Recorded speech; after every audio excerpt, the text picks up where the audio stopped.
Yo, what up, everybody? Today we're going to talk about conservation of momentum and how we can use the conservation momentum to predict what's going to happen after a collision.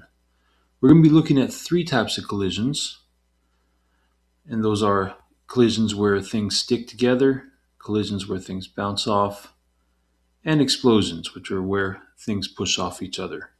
These three types of collisions make up um, a lot of physics problems that you might get asked, so please stick around and find out how to do all three of them.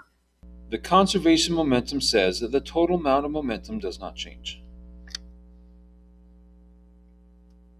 And so the total momentum of not just an object will change when it runs into something else, but it gives some of its momentum to the other thing, or it takes some of the momentum from the other thing. But if you look at the two things as a system, then the total momentum doesn't change. All right, so if you look at this system, which we looked at in the previous video, the total momentum was the momentum of this ball plus the momentum of this ball, right? And this one had a negative velocity, right? And so it was 9, and that's before they collide. Now, whatever happens after they collide, the total momentum still has to be 9.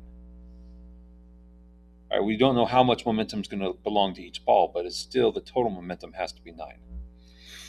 And so let's use that in some examples here. All right, so let's look at an explosion where two things are at rest and then they push each other apart. There's a 500 kilogram cannon and it shoots a 10 kilogram cannonball. The ball leaves the cannon traveling at a speed of 100 meters per second. How fast does the cannon move and in what direction does it move? All right, so if you've ever seen a cannon fire, you know that it goes backwards while it's shooting the cannonball forwards. Well, before the collision, and the explosion is just a type of collision, the total momentum was 0, right? Because it wasn't moving. And things that don't move have a momentum of 0. But after the collision, after it exploded, then the total momentum would be whatever the momentum of the cannon was plus whatever the momentum of the cannonball was, right? And so we have mass times velocity with a c for the cannon, then the mass of the cannonball times the velocity of the cannonball. That's what the C is for cannon, B is for ball. And so the total momentum would be this, right? We'd have to plug in numbers to see exactly what that equals. But keep in mind, we know that the momentum before has to equal the momentum after.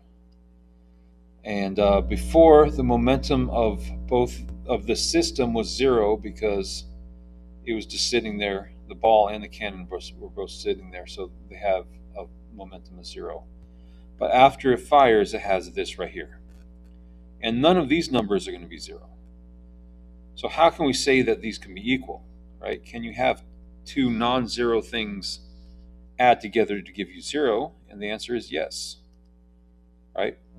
Positive 2 and negative 2, you add them together, you get 0.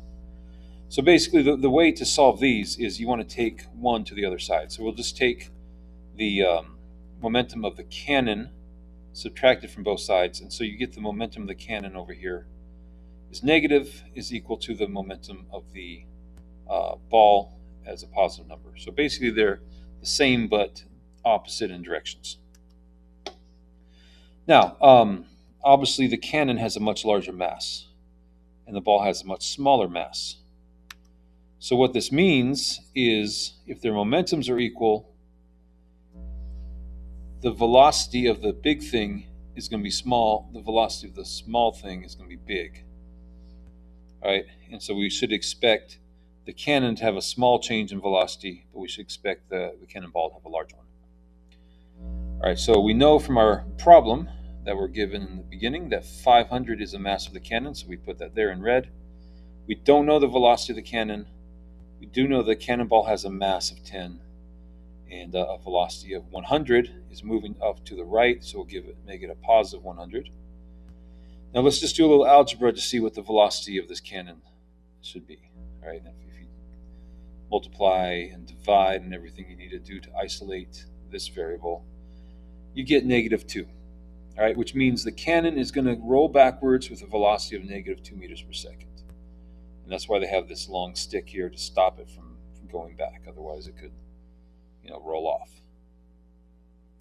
All right, so we just found the velocity in that example. So let's look at some more examples.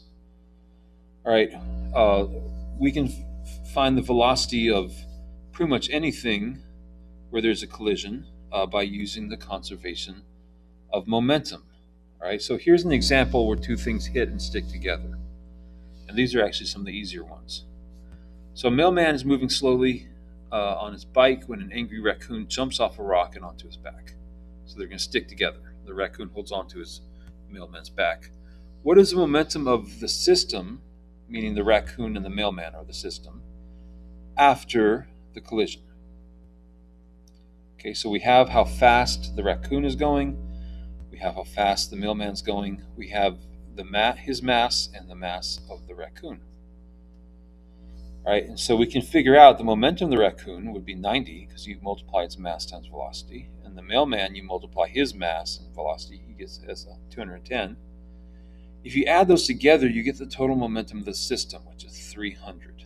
Right, and they're both going in the same direction, so there's no negative numbers, just add them. That means that after they stick together, their total momentum has to be 300. All right, so here's how you solve for velocity. You find an expression for the total momentum, both before and after the collision. Then because the momentum is conserved, you set the momentum before the collision equal to the total momentum after the collision, right? So just the total momentum before and after equal. That's how you set up your equation. Then you just have to use some simple algebra to find it. All right, so step one, we just make an expression for the total momentum, meaning making a little equation that we can plug in numbers and find the total momentum. So before, we would put the mass of the raccoon times the velocity of the raccoon plus the mass of the mailman times the velocity of the mailman. Afterwards, they're really one object because they're stuck together. So we just put the mass is going to equal to the mass of both of them put together. So that's why we have it added in parentheses, times their new velocity. All right, now step two, left side is before, right side is after the collision. You set them equal to each other because the conservation of momentum says they are. And then you just plug in the numbers that the problem gives you. And you can see the only number that we don't have is their velocity afterwards. Okay, but if you solve for that, you get the velocity was 4. Right, you can pause the video and see the calculations if you need to. And so that's not that you can look at the problem and see if that makes sense. He's moving 3 meters per second. He gets hit in the back, so now he's moving 4. That makes sense. The raccoon is smaller, but he's moving much quicker, 18 meters per second. He hits the back of the mailman, which is going to bring him, it's not going to bring him to a stop, but it's going to slow him down from 18 down to 4. So that makes sense as well. Now let's look at a bounce-off example, right? Because this is the third type of collision. A 300 kilogram polar bear and a 5 kilogram penguin are both ice skating. The polar bear is skating 3 meters per second. The penguin is standing still. The polar bear carelessly bumps into the unsuspecting penguin. After the collision, the polar bear slows down to 2.9 meters per second. How fast did the penguin move after the collision? All right, so they bounce off each other. The penguin wasn't moving at first, so he's going to have a 0. Right, VP1 just means the velocity of the penguin before. 1 means before, 2 means after. All right, and then MB is the mass of the bear, VB, velocity of the bear. And you have 1 and 2 for before and after. And so these are going to be equal to each other. And plugging in the numbers, we find that we have, searching the problem carefully, we find that we only have one thing we don't know, and that's the velocity of the penguin after the collision. So just going to do some math and find that. All right, divide both sides by 5, and you get that the velocity of the penguin after the collision was 6. All right, so hopefully that helped. So knowing that the momentum is conserved, and knowing that the total momentum has to be the same before and after a collision, we can solve for the missing velocities if we know enough information. Hopefully this helped, and I'll see you all in another video.